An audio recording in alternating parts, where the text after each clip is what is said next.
Hello and welcome everyone. Today we are going to start with a new thinker in this course, John Stuart Mill, and on Mill we are going to have two lectures. Today in this first lecture, we will briefly discuss the political and the intellectual context of John Stuart Mill and his personal political life. And in the second part of the lecture today, we are going to discuss his views on utilitarianism and his views on the subjection of women or his support for the rights of women. In the second and concluding lecture on Mill, we will particularly focus on his views on liberty and the arguments he provides for the absolute freedom of the individual from any external interference, which later becomes a kind of negative notion of freedom as in Isaiah Berlin. So, we will discuss his views on liberty and also his views on representative form of government. Before concluding the lecture on Mill, we will also discuss the critical aspect of his philosophy and the many criticism that is labeled against his thought. So, John Stuart Mill was one of the greatest British philosopher of 19th century, and many of his thought such as his defense of liberty, his support for women's right, his defense for representative government continue to shape the political debates throughout the 20th century, and also it is relevant to understand the politics in the 21st century, especially when we talk about free speech or hate speech, the role of representatives in protection or empowering of the democracy and so on. We find Mill's ideas relevant to understand the politics in 21st century as well, and particularly his text, which is now a classic defense of liberal individualism, is a defense of what is later known as a kind of negative liberty, that is, individuals should be left free to decide for himself or herself what is good for him or her. So, there should not be any obstruction or any limits to individual freedom, and this he defended not just because it is helpful for the individual to grow and develop his personality and individuality the way he or she likes, but also it has the social implication. That means, the society will be prosperous or progressive when individuals have the freedom to make decisions or take actions which they think is good for themselves. So, on liberty, which is a classic defense of individualism and individual liberty, I will request you to read this text, and this text is written in an easy and accessible language, and certainly it is not as complex as say Hegelian text or Kantian text, whether it is the Hegel's phenomenology of spirit or Kant's groundwork of the metaphysics of morals. So, this text particularly on liberty by Mill, I will request you and recommend you all to read to understand what liberty of thought, speech and expression means in a democratic society, and why we should all protect the individual's right to express or think freely without coercion, without restrictions from the society or the state. And the basis of such defense in Mill about individual liberty is his idea of human perfectibility. That means, human being has the inherent capacity to perfect themselves, and this perfectibility or human gradual perfection or maturity, if you like Kantian discourse of coming out of self imposed immaturity condition to bring about enlightenment, it is necessary to give individual freedom. So, there is the kind of belief in the human capacity to perfect themselves that they will be able to do when the condition of freedom is provided to them, and therefore, the freedom is absolutely necessary for the individual growth, for the growth of human personality or individuality. So, that is a kind of human beings, this idea of human perfectibility, or why human beings should have absolute freedom without any coercion or interference from others in the society or in the state, is that human beings know what is best for himself.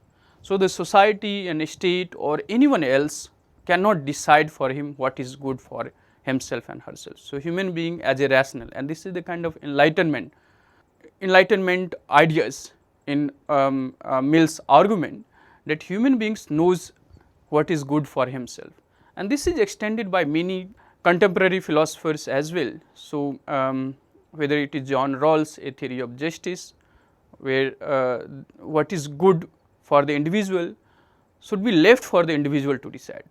It is not the business of society and state to tell the individual what is good for himself or herself. Similarly, Nozick, they defended this idea of human being capacity to decide for himself what is good, what is desirable, and what should be done, and how they should perfect themselves or develop their own personality and individuality. And to develop that, the condition of freedom is absolutely necessary. So, human beings knows what is best for himself or herself, and they should be allowed to develop their personality the way they like, and that is the basis for liberal democratic state, where a state maintains the rule of law, punish those who violate the rule of law and ensure the contract, but individual in other spheres of life are left free to decide for themselves. So, that is a kind of defense of market economy as well. So, this kind of defense is not just for the development of individual personality or human freedom, but also it would lead to overall progress and prosperity in the society, which is the basis of classical economist. Mill is also known for his defense of liberty, and in the next class we will discuss it in details, but he is also known for his advocacy of equality among men and women, and this in Mill, unlike many other thinkers we have discussed, is a very systematic argument in support of the equality between men and women. Many scholars therefore argue that the text on liberty should be read together with his equally significant work, The Subjection of Women. Of course, for a very long time, Mill is known for his defense of liberty, and on liberty is the widely read, discussed text in Western philosophy. But now recently, with the rise of feminism and their assertion of personal is political and criticism of patriarchal family, this text, Subjection of Women's, become a very fascinating text for many scholars and intellectuals. And they argue that Mill's argument on liberty should also be read along with his argument in Subjection of Women. Mill was also the champion of the representative form of government and detested the tyranny of majority. So, all kind of conformity which subject individual freedom or choice to any external authority, Mill detested, and certainly in the democracy with the rule of popular passion or collective will should not limit or control the individuality or individual freedom of thought, speech and expression. We will discuss these ideas in the second lecture in some detail. So, what we have in Mill is a kind of a synthesis of many prevailing ideas, such as defense of liberty with the right of working class and women. He remained throughout a utilitarian philosopher. His defense of liberty or women's right or the representative form of government is also based on the fact that these liberty or women's right or representative form of government enhance the social utility and improvement of mankind. Although utilitarian, Mill provided, however, a kind of qualitative and ethical substance to the philosophy of pleasure, arguing about higher and lower category of pleasure. This we will discuss when we discuss in today's lecture Mill's views on utilitarianism, which is a philosophy also regarded as the hedonist philosophy, based on the idea that human beings constantly search for happiness and pleasure and avoid pain. And this you can connect with Hobbesian idea of individual being a bundle of self mechanism which avoids or avers any pain or any threat to their existence or their welfare, and they constantly seek a desire and the fulfillment of desire. So, utilitarian develop that ideas and argue that the moral action or values that should guide human action or the policies of the state cannot be based on isolated or independent set of values or ethical norms. The criteria for measuring the correctness or incorrectness of a policy or action is to understand whether it enhances the human pleasure or happiness or not. Similarly, for the state, whether a policy will enhance the happiness and pleasure of the greatest number or not. So, the assessment or the measurement of a policy is then whether it satisfies this criteria, that the implementation of such policy would be in the benefit of the greatest happiness of the greatest number. So, Mill remains a utilitarian, although he tries to provide a kind of ethical or the moral substance to this idea of philosophy of pleasure or happiness, by arguing that there is a higher order pleasure and there is a lower order pleasure. So, the pleasure of intellect is superior to the pleasure of body, whereas in the utilitarian philosophy there is no such distinction between a philosopher enjoying a text or a worker enjoying a coffee or doing other activities which gives him or her freedom or a sense of pleasure. Now, if you look at the political and intellectual context of Mill, he was developing his ideas in the intellectual context of philosophical radicalism of Jeremy Bentham and James Mill. And James Mill was John Stuart Mill's father. He was the eldest son of James Mill. Bentham and Mill argued or advocated a radical philosophy of that time, which is called utilitarianism, and this philosophy is based on the greatest good of the greatest number. So, the criteria to decide a value, whether it is correct or incorrect, desirable or undesirable, is whether it enhances the happiness or pleasure of the greatest number or not. So, there is a kind of quantification of pleasure or happiness in this philosophy, and that becomes the sole criteria of judging the value of any action or the policy of any state, which was regarded by the conservatives and many scholars as a kind of crude or radical philosophy. In other words, the pleasure is the measure of value for Bentham and Mill, and they do not make any distinction between different kinds of pleasure or happiness. So, reading a book can be as pleasurable or as defensible than talking with a friend or enjoying a cup of coffee or watching a movie. The value that decides whether that action is correct or not is whether the individual who is performing that action is benefiting or not, in the sense of whether that action of individual enhance his happiness or pleasure or not.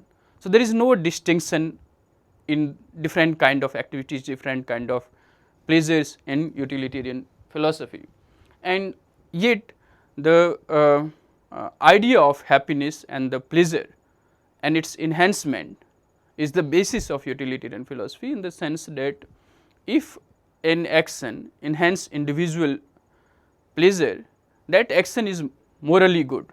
the value of that action is on the basis of the consequences of that action. So, whether that action leads to happiness or pleasure is the sole basis of deciding its value. So, it is also known as the consequentialist philosophy. This you can contrast with the Kantian idea of categorical imperative. So, you perform certain action not because the consequences of that action, because that action you consider good in itself, that does not require any further justification. In contrast to that, utilitarian philosophy as a consequentialist philosophy argue that the value of an action is decided by the consequences, whether it enhances the pleasure or not.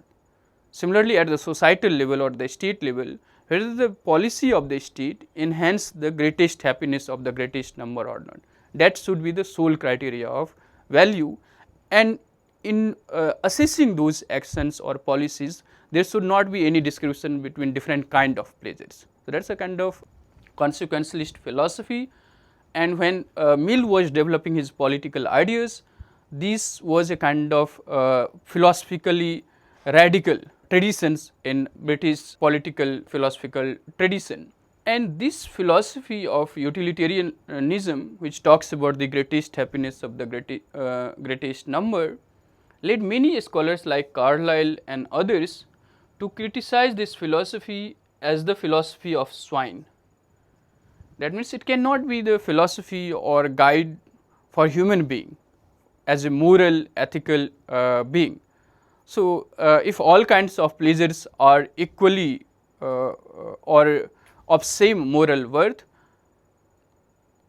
that the philosophy of a pig for a human being as a moral, ethical person cannot base his or her action according to the idea of pleasure and quantification of that pleasure. So, Carlyle and many others criticize utilitarian philosophy as the philosophy of swine, and John Stuart Mill constantly try to rescue the utilitarian philosophy from such criticism. So, Mill himself, a utilitarian philosophy, tries to rescue the philosophy of utilitarianism from such criticism and provide ethical and qualitative content to its definition of pleasure and happiness. We will come to this point later in this lecture when we will discuss Mill's views on utilitarianism. It was also a time for radical politics in terms of demands for the extension of suffrage right or right to vote to all men and not just a few on the basis of their property or educational qualification. So, there was a kind of movement for the extension of right to vote in England. And this should be extended not just to all men, but also to working class and women.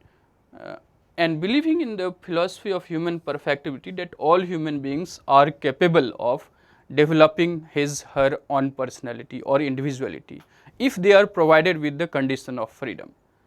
So, Mill's fundamental belief in this idea of human perfectibility led him to support this kind of demand for the extension of rights to both women and also to the working class. So, in Mill's then there is a kind of synthesis or combination of the enlightenment, conservatism, utilitarianism with the liberal philosophy, or in doing that he also go beyond utilitarianism as well. So, Mill also supported these radical politics as demonstrated by the supporters of women's rights or the working class, including the socialist or the communist. Politically, it was also a turbulent time with the decline of aristocracy and the conservatives in British politics and assertion of democratic values of liberty and equality. And these liberal and democratic values in turn were challenged by both socialist and the communist. So, while discussing Marx's views, we have also discussed that how industrial society led to a kind of economic disparities or huge economic disparities between the owners of the production or the means of production and those who were left to be dependent on their labor to sell their labor in the factories just for survival. And that led Marx to develop a new kind of philosophy about communism, and also many socialists who were talking about communal ownership of property and cooperative modes of living. So, they were very critical of equality and liberty extended to everyone only in the realm of politics and laws. In the social and economic realms, economic disparities continue, and that led many of the socialist and the communist thinker to challenge the bourgeois promise of liberty and equality.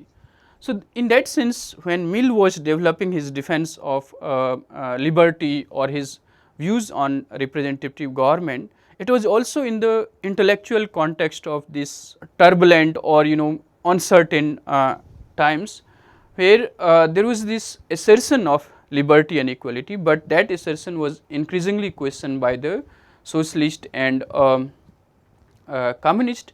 And it was in this context that Mill supported the representative form of government, and he was against the tyranny of majority.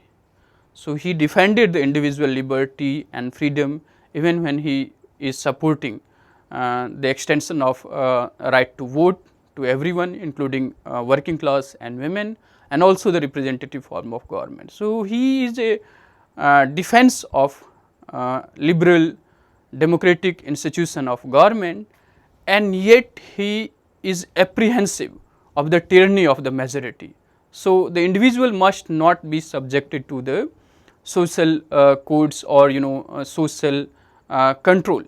Individual must be given freedom to decide for himself and herself. So, he was against the tyranny of majority or majoritarian form of democracy.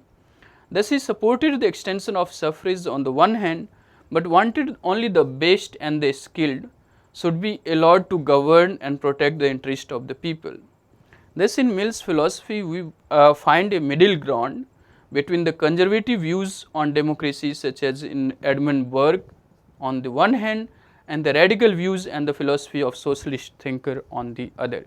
So, in Mill's you have a kind of middle ground, a kind of synthesis between these two extreme political views led by conservatives on the one hand and the radical socialist on the other. Now, we move on to understand the personal life of John Stuart Mill briefly, and we will also discuss his major text before moving on to discuss his views on utilitarianism and subjection of women. So, John Stuart Mill was the eldest son of utilitarian philosopher and economist James Mill, and James Mill developed this philosophy of utilitarianism as a follower and later on collaborator of Jeremy Bentham. He eventually became the senior civil servant in the East India Company, who controlled India and the most part of it, and also wrote this famous text called History of British India, which becomes a kind of chronological ways of looking at British India divided into three historical past, ancient glorious past, medieval dark age, and a kind of renaissance or a kind of civilization mission undertaken by the British rule.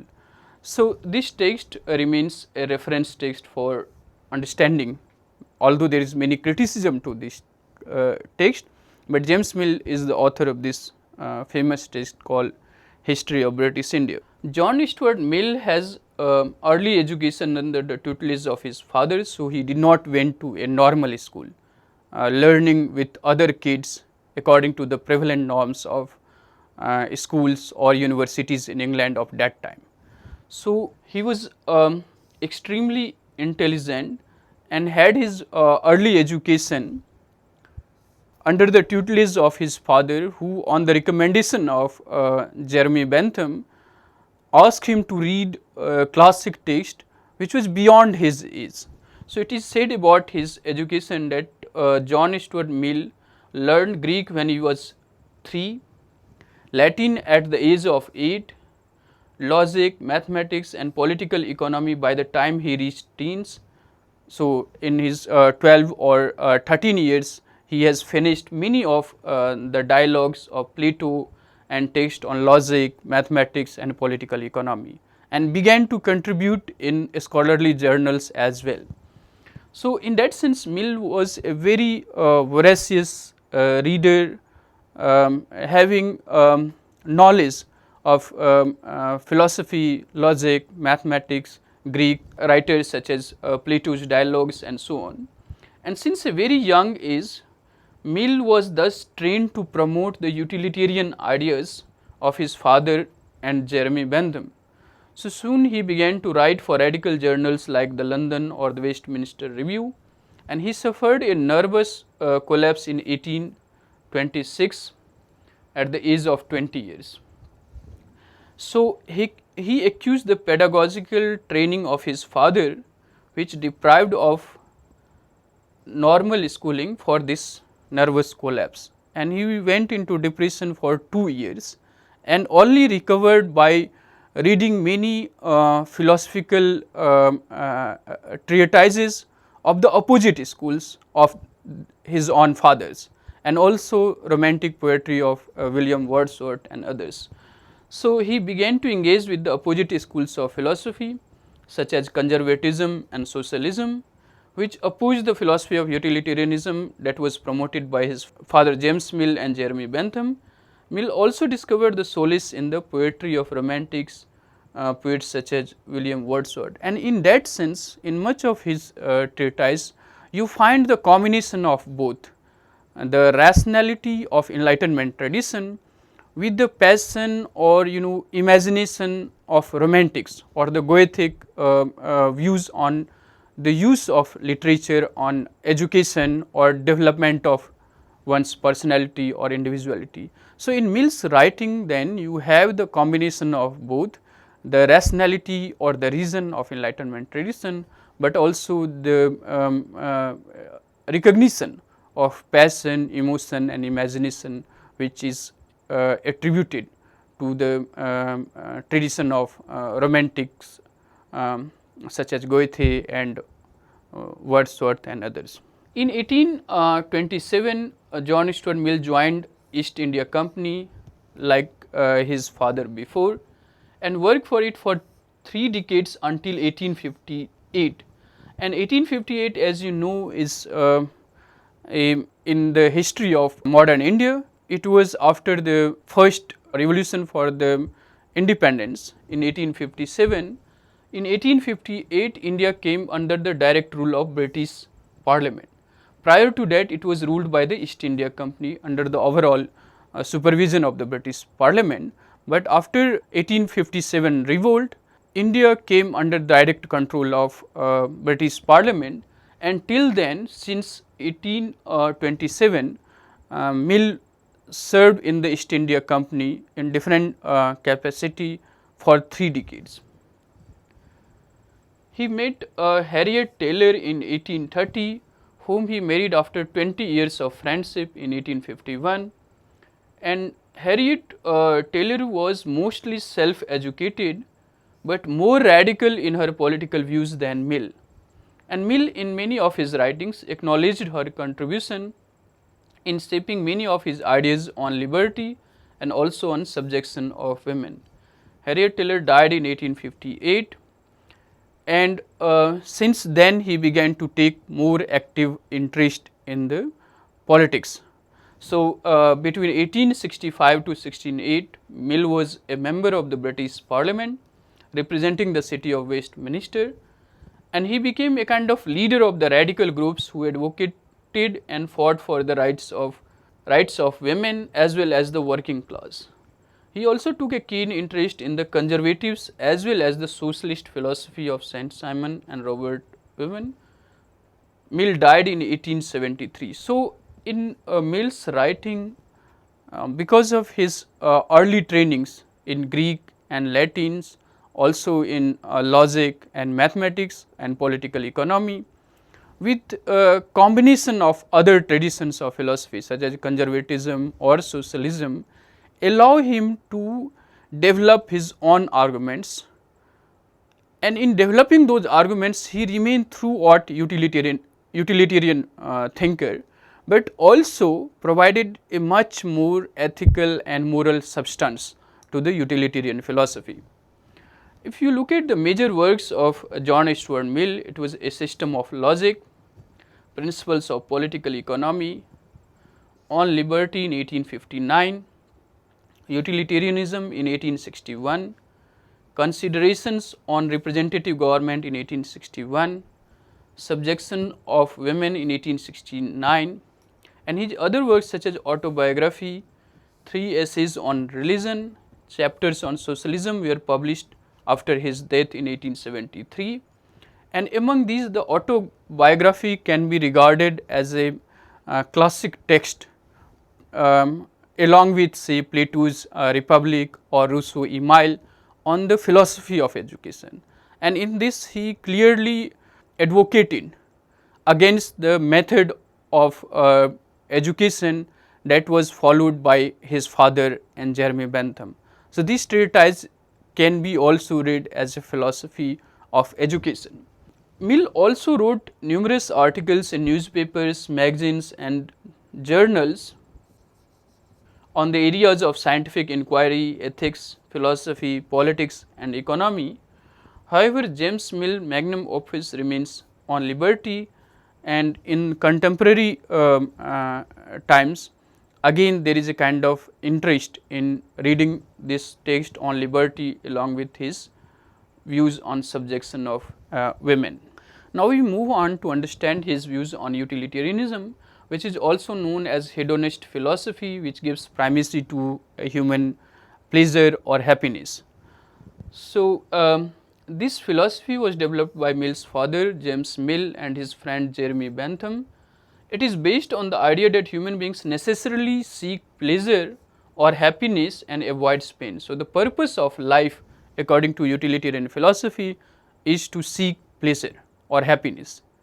So, the pursuit of happiness in that sense is the basis of utilitarian philosophy, and it should also guide the action of the state or the policies of the state. So, state should follow only those policy that would bring greatest happiness to the greatest number, which would be in the benefit of the greatest number in the society. So, there is a kind of quantitative approach to this idea of pleasure. So, in assessing the value of an action or a policy, there is no pre or a priori maxim about what is ethically or morally good. The criteria to decide what is ethically or morally good is the basis whether it enhances the pleasure or happiness of the individual or society or not. So, the utilitarian philosophy's basic assumption is this pursuit of happiness or pleasure as the basis of measuring any action of individual or of the state. So, the measurement of a policy or course of action should be based on whether it satisfied the greatest good of the greatest number. So, if it does, then that action is good, but if it brings pain to individual or to the greatest number, it should be avoided. So, it gives a very radical basis of measuring the value of any action or the policy of any state. It should not be based on any a priori notion of ethics or values, but whether in empirical material terms the course of action will enhance the happiness of individual or the greatest number of individual in the society or not. So, that should be the sole criteria of judging the action of the individual or the policies of the state. However, by the time Mills began to develop his political ideas, this philosophy of utilitarianism came under severe attacks from scholars like Thomas Carlyle, and these critics argued that the philosophy which emphasizes so much on quantitative pleasure is worthy of only swine. So, the pigs can be inspired by this philosophy of constant pursuit of happiness. Human being as a moral ethical agent, the course of action should not be based on quantifiable pleasure or happiness.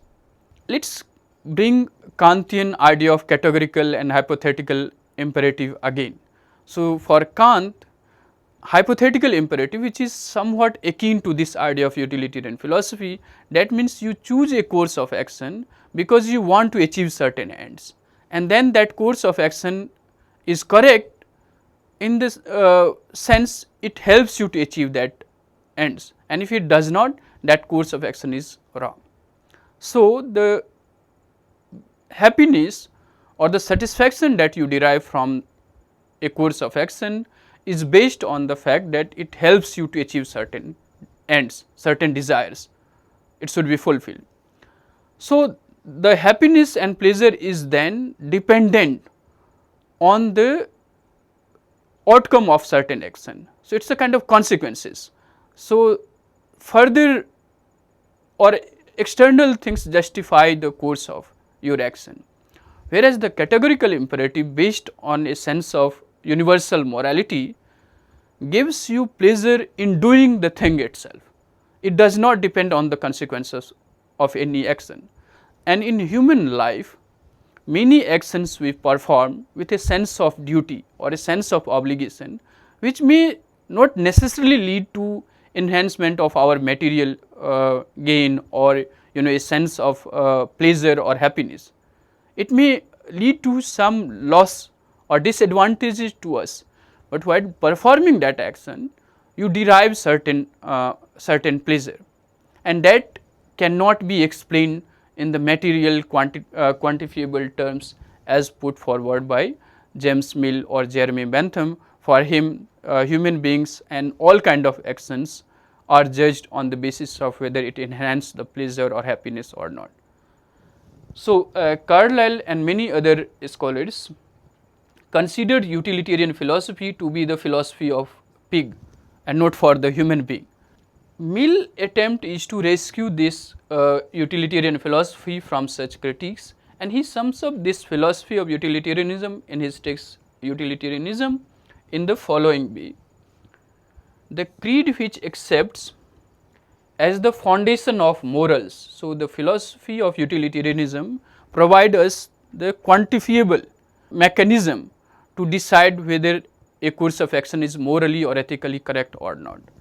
So, the creed which accepts as the foundation of morals utility or the greatest happiness principle is the basis for deciding the moral values of any action, holds that actions are right in the proportion as they tend to promote happiness, wrong as they tend to produce the reverse of happiness, that is pain. So, the philosophy of utilitarianism according to John Stuart Mill is the foundation of morals, and the foundation of moral is its utility, and utility explained in a very quantifiable terms. Does any course of action or the policy of a state helps in the greatest happiness of the greatest number? If it does, it brings happiness and therefore brings utility and is morally correct. If it brings pain, then it is morally incorrect and unacceptable. So, utilitarian philosophy is based on this moral percept of utility or the greatest happiness of the greatest number. Much of his own defense of liberty of the individual or rights of the women or defense of the representative form of government is based on this principle of social utility or the philosophy of utilitarianism. For John Stuart Mill, then the liberty or women's right or representative form of government is good not because they are good in itself, but it also enhances the social utility or the happiness of the mankind, and therefore it should be defended. So, like Bentham, for Mill too, pleasure or happiness has both individual as well as social aspect. Thus, the desire for one's own greatest happiness is the sole motive of the individual. So, individual in that sense is a self-seeking creature to maximize his or her own pleasure. The greatest happiness of the greatest number is the object of social good. So, the state or the community which tries to formulate policy for everyone, the purpose of that policy or the objective of that policy should be the benefit of the greatest number or the greatest happiness of the greatest number, and the object of moral action. However, what Mill does is to introduce a qualitative aspect to the quantitative tradition of Benthamite utilitarianism. So, Mill makes a kind of extension, or if you like, break from this quantitative philosophy of utilitarianism. He argues that all pleasures are not same or of equal moral worth. So, he argued that the pleasure of the mind is superior to the pleasure of body, and this is famously asserted in his statement that it is better to be a human being dissatisfied than a pig satisfied, better to be a Socrates dissatisfied than a fool satisfied. So, here he gives a moral and ethical percept to this philosophy of utility. So, pleasure of all kind is not of equal and same worth.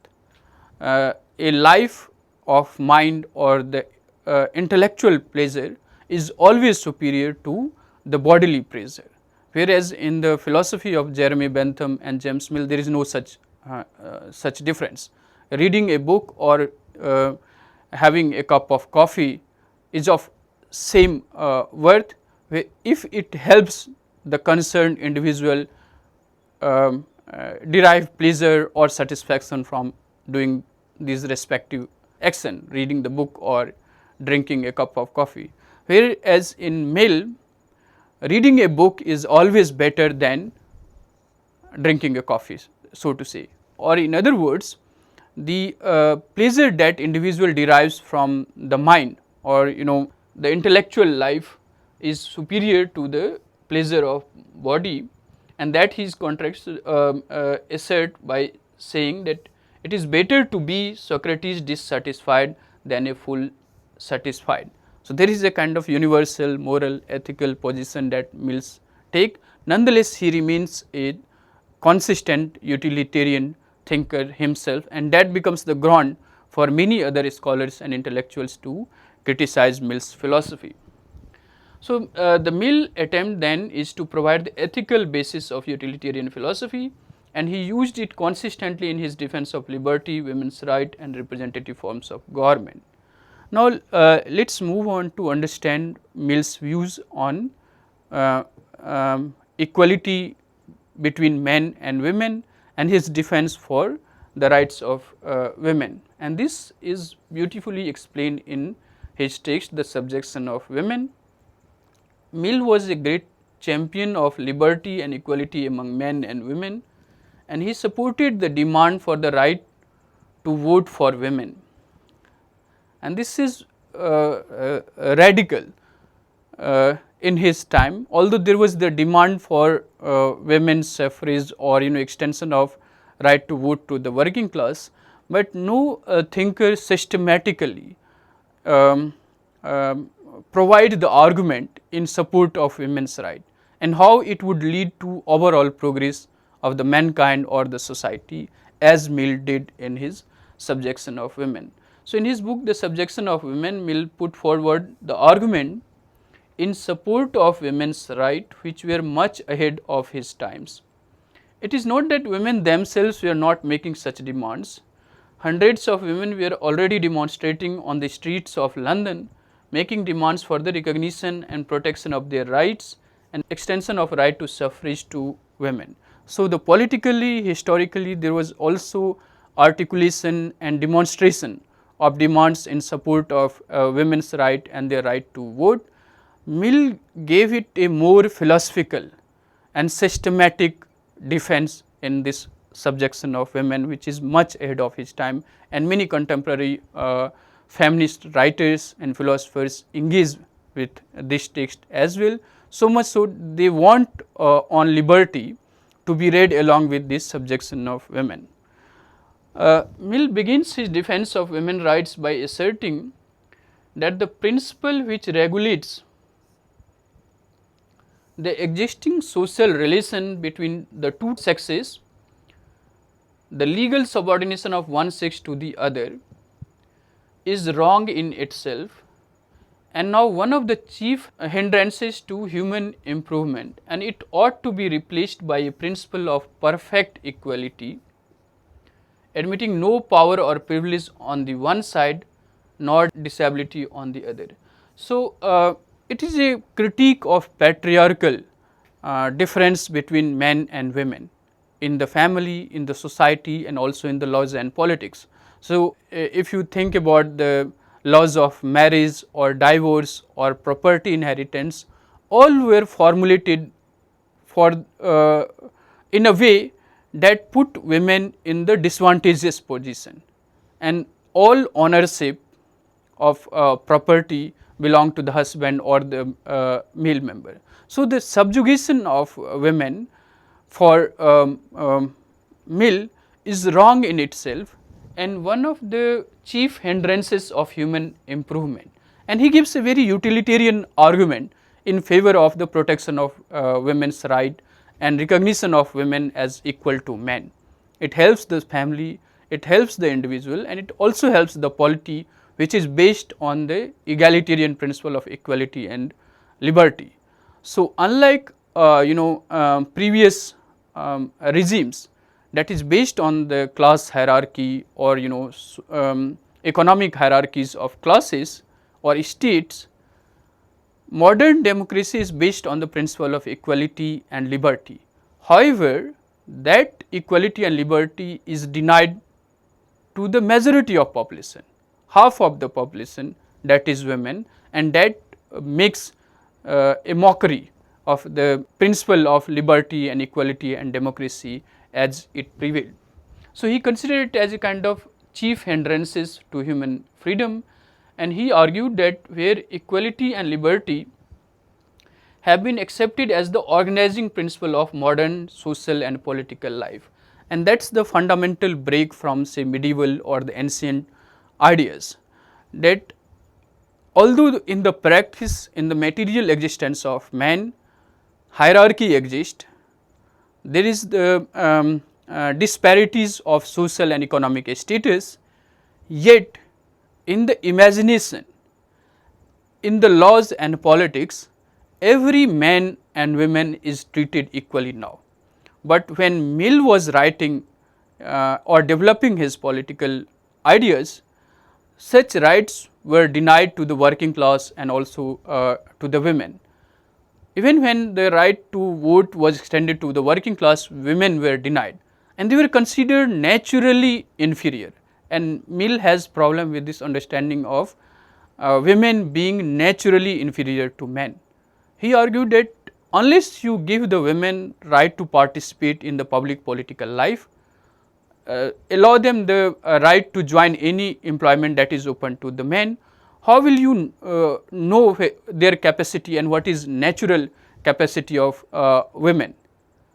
It is based on unexperimented premise, which cannot be the basis of rational discussion or debates on the nature or the capability of men and women. So, they must be allowed like men to join any employment and then demonstrate their capability and their nature.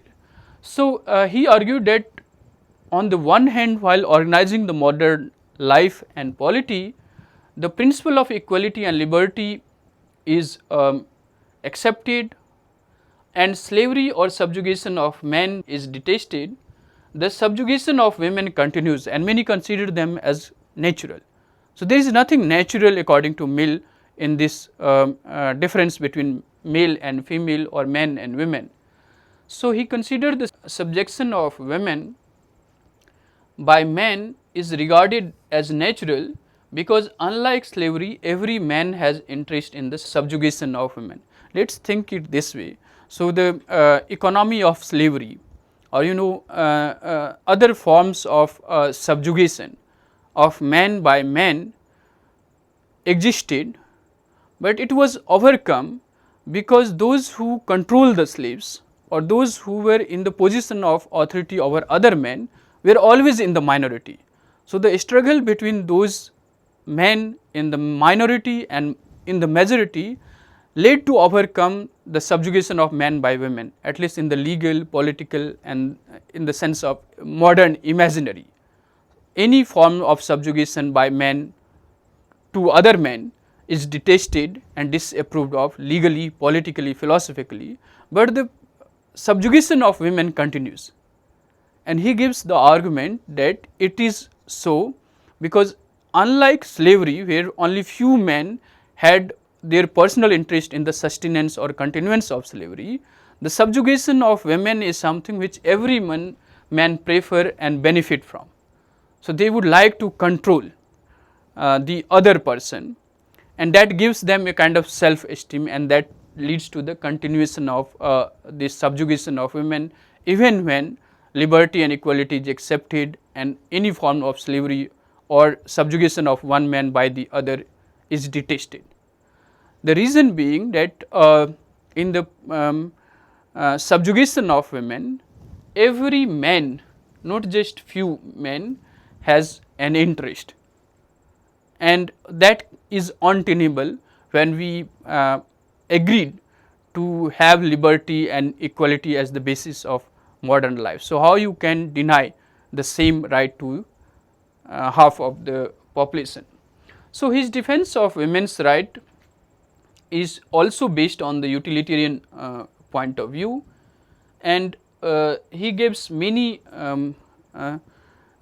arguments in support of women's right. So, first of all, he argued that the men and women would have a more satisfying and enriching experience as human beings or as a moral, ethical human agent as free and equal partner rather than one controlling the other. So, if you have the partnership of domination and subordination, it would not lead to an enriching or fulfilling life.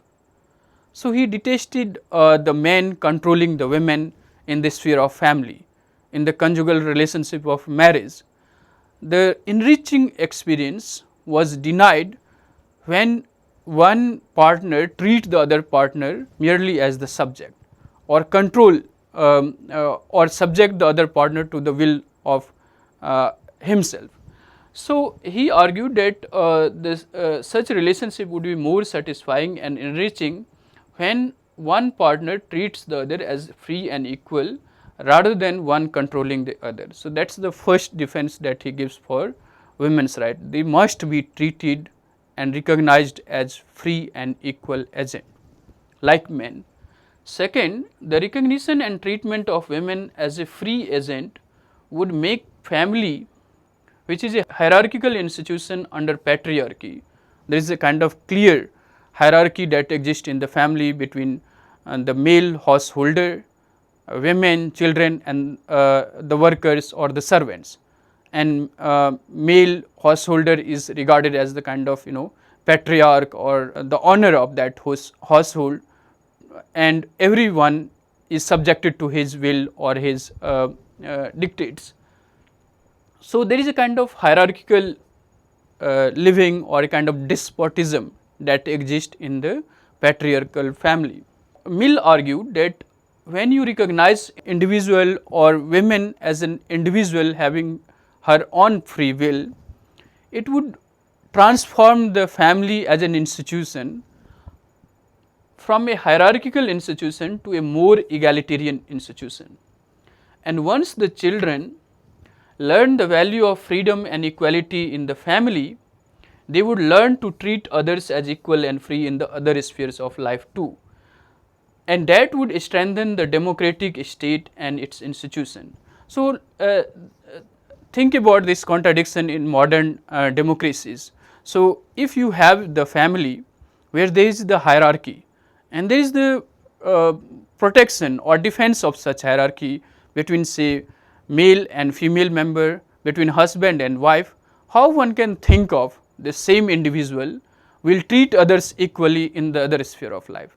So, family should be the first school where the egalitarian values of equality and liberty should be taught to everyone in the family, and then it would be helpful in strengthening the democratic values in the sphere of society or in the state or polity. So, Mill argued for the protection of women's right, not just for the conjugal relationship or enriching experience in the marriage, but it also create a new individual who would act according to the egalitarian principle of equality and liberty when they learn it in their family, and family becomes the egalitarian institution and not the hierarchical institution based on the difference between male and female.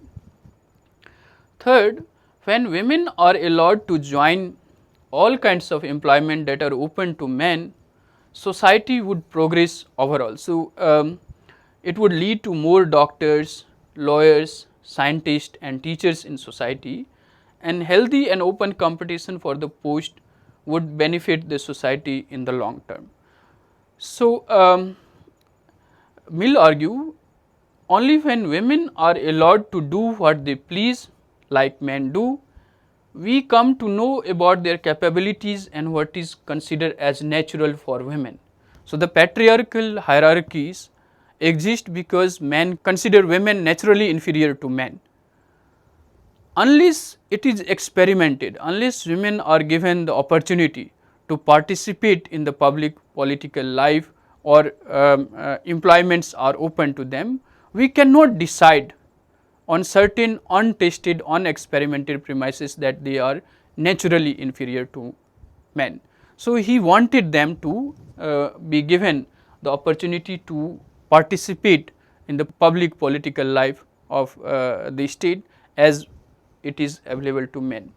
Finally, giving women rights to equality and liberty would increase the overall benefit of mankind manifold, thus satisfying the utilitarian criteria of the greatest happiness of the greatest number, and by the same logic he also extended these rights to the working class as well.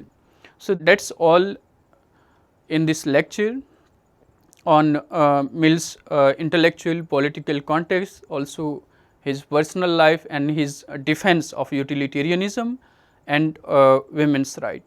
In the next class, we will discuss his views on liberty and representative forms of government, and while concluding we will discuss the critical assessment of his thought.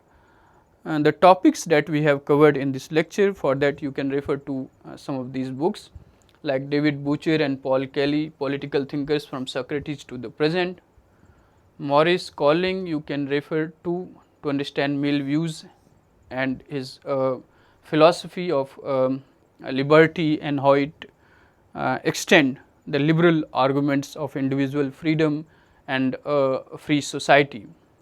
You can also refer to Roger Crisp, Mill on Utilitarianism, and Cephaly Jha, Western Political Thought from Ancient Greeks to Modern Times.